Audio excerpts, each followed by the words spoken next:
Hello guys, welcome my YouTube channel endover tutorial back. আজকে আমরা এই ভিডিওর মাধ্যমে জিকের কিছু গুরুত্বপূর্ণ প্রশ্ন উত্তর নিয়ে আলোচনা করব। তোমরা নিশ্চয়ই জেনে গেছো এর মধ্যেই যে এনটিপিসি রেলওয়ের যে এক্সাম গ্র্যাজুয়েশন লেভেল এবং এইচএস লেভেলের যে পরীক্ষার ডেট ঘোষিত হয়েছে। আমরা এই ভিডিওর মাধ্যমে নিয়মিতভাবে গুরুত্বপূর্ণ প্রশ্ন উত্তর নিয়ে আলোচনা করব। চলো দেরি না করে কোশ্চেনগুলো দেখে নেওয়া যাক। আজকের প্রথম প্রশ্ন হলো,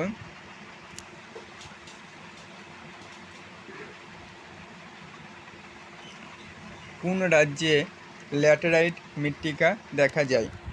চারটে অপশান দেওয়া রয়েছে: কর্ণাটক, উত্তরপ্রদেশ, বিহার, উড়িষ্যা। সঠিক অ্যান্সার হয়ে যাবে